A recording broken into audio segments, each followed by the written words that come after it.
Yo, what's up mga tol? Ang mga epektibo at solidong bara mula sa Second Sight 14. Yan ang nakapaloob sa content natin ngayon. Pero bago yon, kung interesado ka sa mga ganitong topic, especially sa rap battle, ay iniimbitahan kita na mag-subscribe sa ating YouTube channel para maging updated sa mga paparating pa nating uploads. Simulan na agad natin sa solidong palitan at dikit na laban ni Aubrey at Lip Cram. Grabe yung panggulat na ipinakita dito ni Aubrey, nakipagsabayan at dikdikan talaga siya at hindi rin siya nagpadarag sa veteranong MC na nasa harapan niya. Pero syempre, hindi rin naman basta-basta sasayangin ni Lip Cram yung pagkakataon na umabante sa second round ng tournament. Basta ang malinaw lang sa naging palitan nila, tayong mga tagahanga ang pinakapanalo dun. Yung sarili niya nilalako ng dahil sa tuwang-tuwa kayo. Ang entablado ay konsyerto mo, ba't ikaw na yung nilalaro? Anumang bilang ng palakpak at halakhakan yung natatamo, yun din yung bilang ng mga tao na wala namang concern sa'yo. Kaya yung isa buhay ran ni Aubrey ngayon dito na malalagot. Tutuldukan ko na't magtatapos. Kahit abutin ka ng period, hindi ka sa akin tatagot.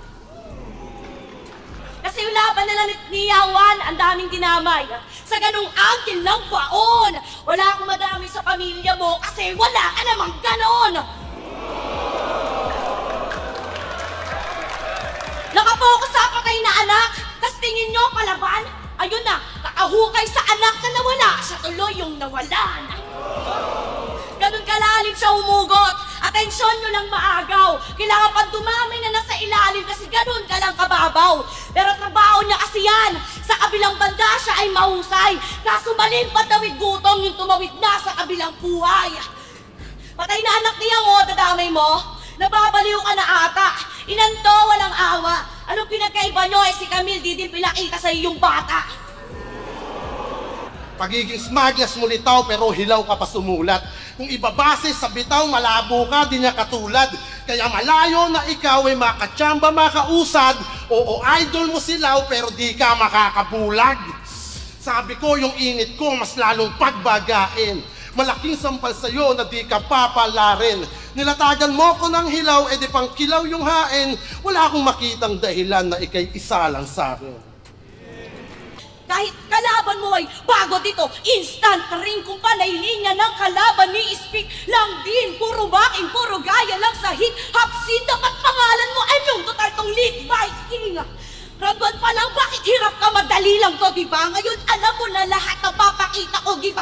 Kung mo sa una lang may dalawa pa akong tira, mas bibihira yung bira. Ngayon sabihin mong babae magaling sa umpisa. Ito, isa sa mga crowd favorite na MC ngayong Isabuhay 2025, walang iba kundi si Cripply. No mercy agad yung ipinamalas niya sa unang yugto pa lang ng torneo. Kumpleto Ricados, yan ang salita na pwede nating sabihin sa naging performance niya nung gabi na to. Palag-palag din naman si MP3, yun nga lang hindi niya nasabayan yung enerhiya at presensya na dala-dala ni Cripply. Kung tingin yung uubra sa akin ng new school gamit malalim na bara, pues ginawa kong old school MP3, ngayon pinakain ko ng bala. Gaga! Yung tunog ko may mensahe parang Morse code. Nang babasag yung dating ko mala stone cold. Kung may gusto ka sa panalo at nag-hold, no. Susulutin mo kampyonato, fuck the bro code. Hindi tayo magkahanay, beginner, pulbura, sa glitter, Leonardo, Splinter. Hindi tayo magka-level, to'y doctorate laban sa kinder. Hindi tayo magka-match, parang na-swipe left ka sa Tinder. Sa mga di nakakaalam, pangalan niya, Mike Pantejo. Gusto ko sana mag-wordplay tungkol sa Mike, kaso yokong Mike kapareho. Lalaruin ko inyong estilo na ginagawa nyo mga uhugin. Ikay Mike kabad at Mike kasama ka kung plano mo ko natalunin. Kung ito'y Mike ko kumpara sa akin, Mike kulang pa kung susumahin. Pangarap mo sa Isabuhay Mike, katapusan tol Mike kalalagyang ka sa akin. Pero dahil nagbabalik na daw sila, amateur na daw kami ulit, masyadong bilib sa abilidad.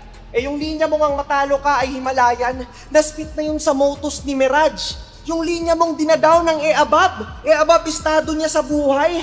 Tangina, I'm sorry, pero naspit na rin yun sa 2x2 nila ni Marichu at Aubrey. Kung amateur yung mga baguhan, tas magkaparehas sulat nyo, edi ibig sabihin yan, pang amateur din sulat mo. Sa construction may appeal, sa jokes lakas niya mga sar.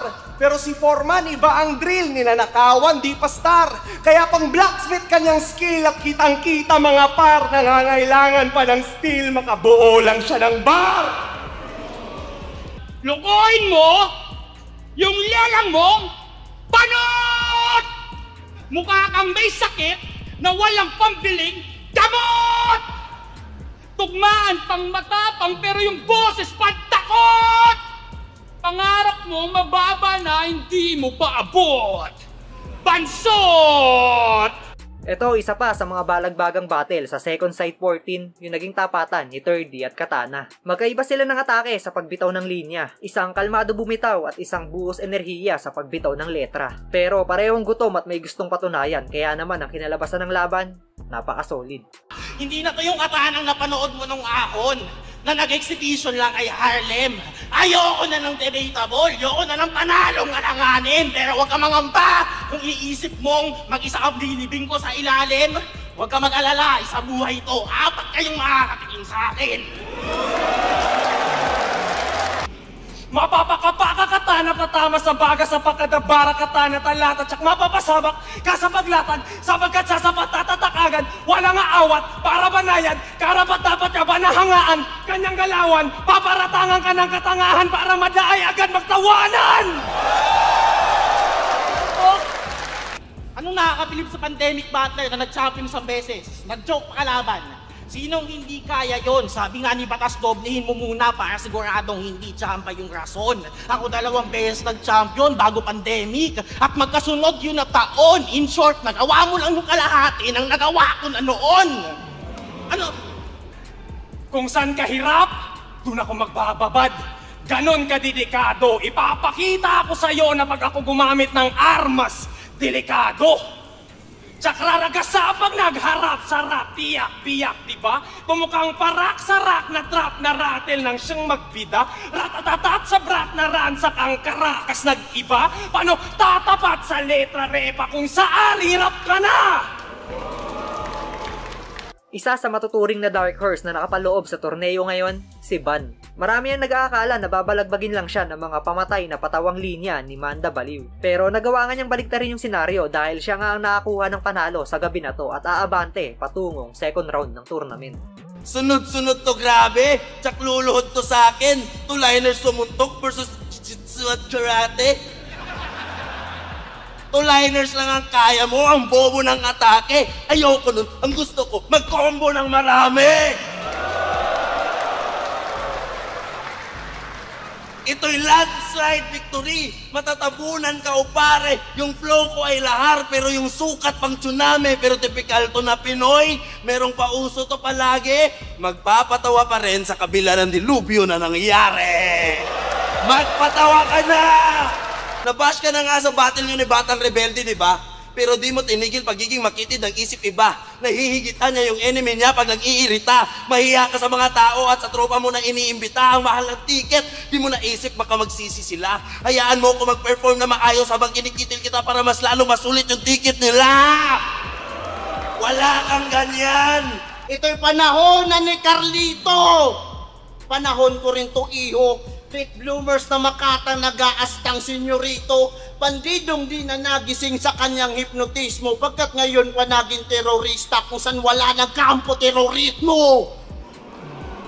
Ibang klase rin yung mga seryosong bara na ipinamalas ni Jonas. Pinapakita niya na kahit madalas komedyang linya yung hinahain niya sa atin ay kaya pa rin niya maipagsabayan pagdating sa teknikalan. Habang sa kabilang banda naman, may pinapatunayan yung Saint Ice na nagbabalik sa liga. Palakas ng palakas yung bawat salang nito at nagagawa na rin niyang hulihin o kunin yung kiliti ng crowd. Kaya naman unti-unti na rin lumalakas yung karisma nito sa mga nanonood at mga nakasubaybay. Sige, kung talagang magaling ka, hulaan mo na sa isip ko ngayon. Tama ka, pare. Yan talaga nasa isip ko eh. Wala kang sinabi.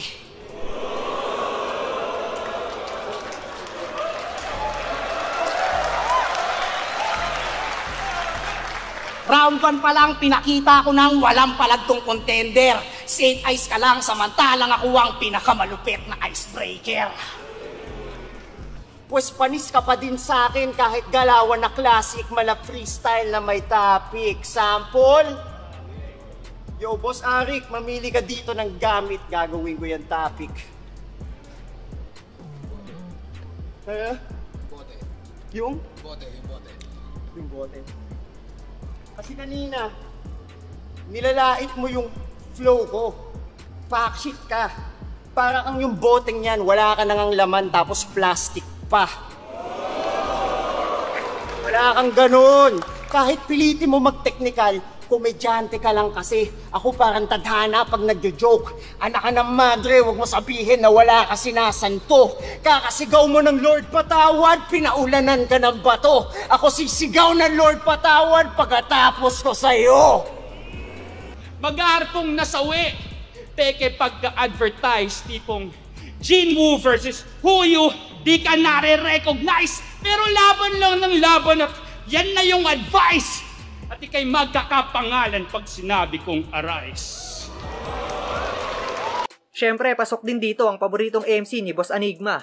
Walang iba kundi si K-Ram. Pero kidding aside, malakas yung ipinakita ni K-Ram. Bodybag talaga. Dahil bukod sa nag-choke si Kenzer, pangdiinan din yung baon na sulat ni K-Ram. Tapos sinabayan pa ng malakas na presensya sa ibabaw ng entablado. Tapos yung intro niya, binubuhat ka lang ng multo parang isa buhay finals ni Romano.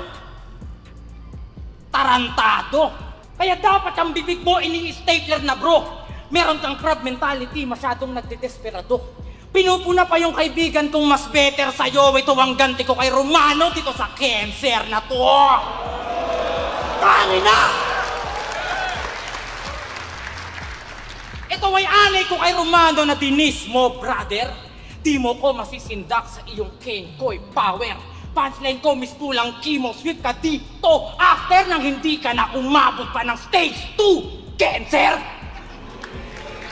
Pangdiinan din yung naging bakbakan ni Zaki at Zentlook. Magkaiba ng estilo pero parehong solido lumetra. Si Zentlook purong Tagalog at malalim bumitaw, habang si Zaki naman yung mas malaro sa pagbigkas ng salita.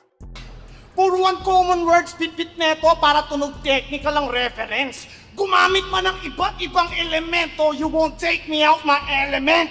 Panay paggamit ng kasabihan, bastang malalim talaga. Paano yan pag nasabi mo na lahat ng kasabihan?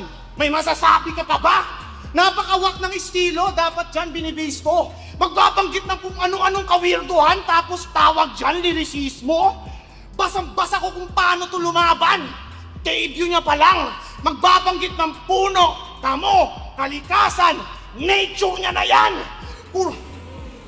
Hahatulan ka ng wika, humanda pag lukas na sa tinta, kumanta na kay mga lumad mga ita. Kusang damahin ang matauhan na malika. Una ang manika, kuha ng kandila. Makunat na pagkulam hanggang pumatak at lumabas ang luha niya sa luma na mantika.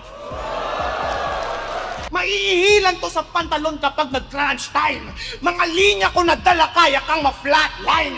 Sa tindi ng mga barako at mga punchlines, pati ikatlong mata nito magkaka-black eye.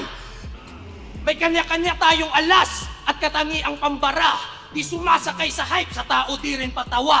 Ito'y letrahan talaga, susulatan kumbaga. Tinalo ka ng purong battle MC, lyricismo ang dala.